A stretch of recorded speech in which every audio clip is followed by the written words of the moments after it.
Okay, hi. It is 1:45 p.m. Pacific time on March 19th, and I've tried to start this video like 8 times. I'm really riding the struggle bus today, y'all. So there's a lot that I want to talk about in the news, but just know that like I'm having a hard time with what's in the headlines today, and I am struggling to be in a positive mindset. So tonight I am going to go to my local community indivisible meeting, and we are going to work on planning for the big April 5th National Day of Action. And I'm really looking forward to that because I just need to connect with other people, and I need that little boost of being surrounded by people who are like-minded and also really care about democracy and care about other human beings, right? For me, I am struggling very much today with just the awareness of how terribly cruel and selfish so many people are. And this is one of the reasons that I say I feel like we should kind of titrate the amount of news that we are willing to absorb in a day, because the inundation of those headlines can really make it seem that there are a lot more of those folks than there are. And there are plenty of them. There's plenty of them.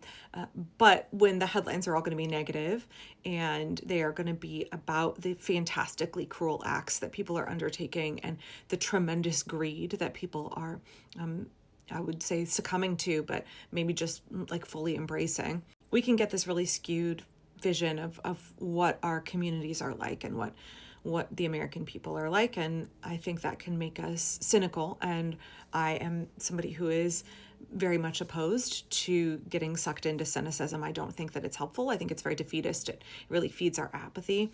And it also is something that is driven by this inaccurate portrayal in the news, right?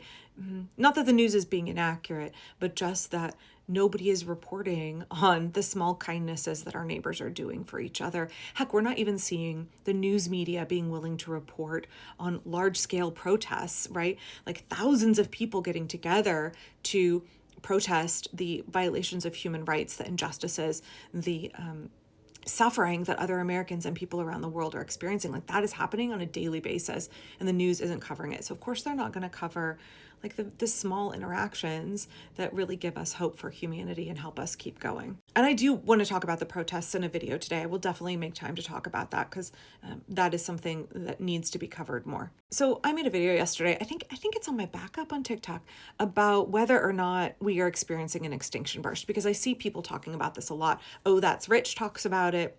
I think that a couple other creators have as well, this kind of hope core notion that we are watching an escalation of these toxic behaviors because that is the inevitable conclusion of late stage capitalism, that of course, everything is coming to a head, and that this is going to be like the ultimate last gasp of these folks, and then we are going to emerge into some great bright future. The person in my comment specifically was like, oh, we need to take hope.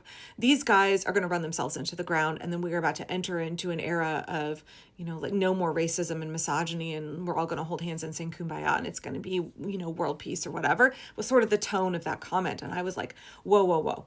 As much as I like Oh That Rich's content, as much as I love a Hope Corps video like anybody, I think that it is very dangerous to believe that fascism will just crumble on its own.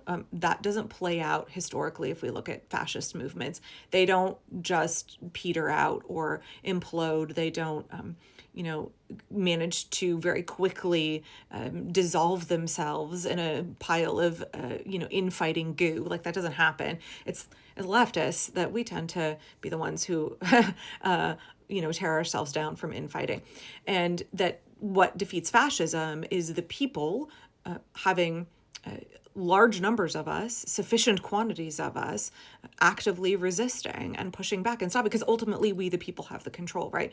So I was talking about that yesterday, but then I was looking through the comments last night on that video, and there were a couple of folks who were saying they view the hypothesis of an extinction burst as something that helps motivate them to take action. That it is not that we can rest on our laurels and fascists will just burn themselves down because they are inept, or because, good will somehow inherently triumph over evil, even if we do nothing. But rather they were saying like, oh, okay, let's feed that fire. If they're going to burn themselves down, then let's be the ones pouring gasoline on it.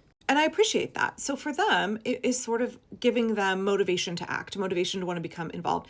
It's making them feel like all is not lost and it's not hopeless, because it's not hopeless. Anybody who says that it is, I mean, you need to stop listening to them.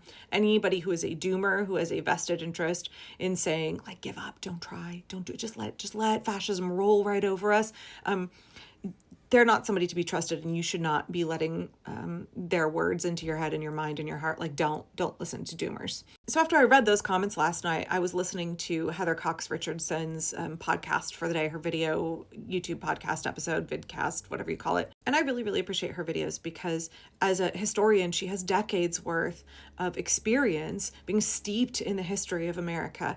And she is so good at reminding us of what has happened before, reminding us of patterns, reminding us of facts, or maybe illustrating them for us for the first time, those of us that were like science nerds and never were really history nerds. So I appreciate her podcast so much because she's able to make these connections to things that have happened in US history in the past with what we are going through right now. And one of the things I really enjoy about her content the most is that it is not this just like pure hope core, and it is not pure gloom and doom. She's not a doom. Oh, I gotta get my bread out of the oven. Hang on.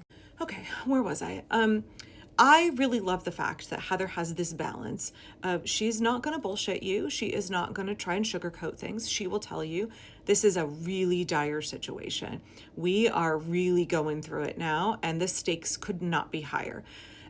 I like the fact that she doesn't coddle people, but I also like the fact that she's not gloom and doom, and she will talk about when things have worked well in the past. And she also will call people out when she feels that they are being more catastrophic than is necessary or is appropriate. So as I was watching her video last night, and I'll probably talk about it a little bit more, there were a couple of details in there I really think are important to go over today.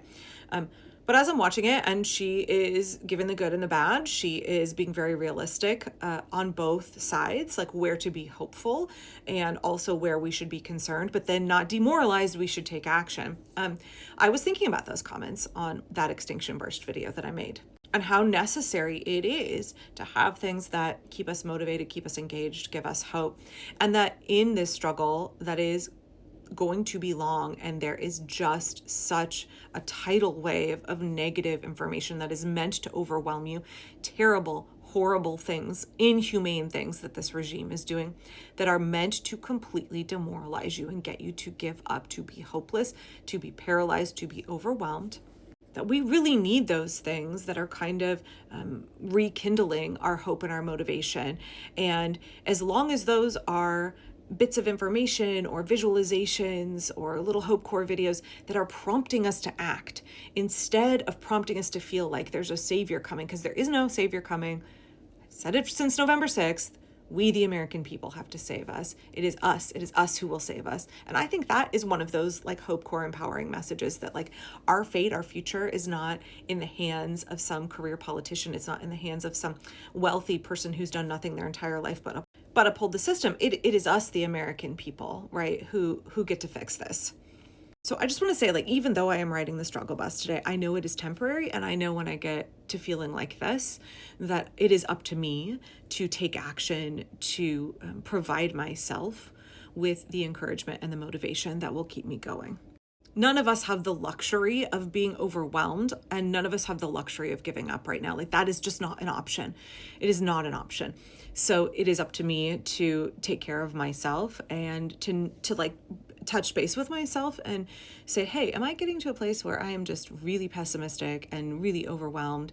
And if so, how can I remedy that? What sources do I need to reach out to? What people do I need to connect with? What limits do I need to set for myself? How do I make sure that I strike balance so that I am informed but not overwhelmed?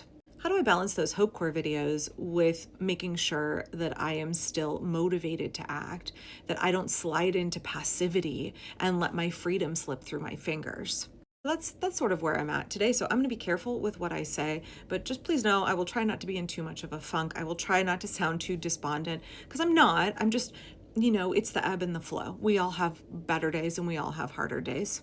But we have to keep moving forward. We have no choice. This is the path that we're on, and we are going to walk it. Some days it feels like a little bit of a slow crawl, though. That's okay. That's okay. As long as we keep putting one foot in front of the other.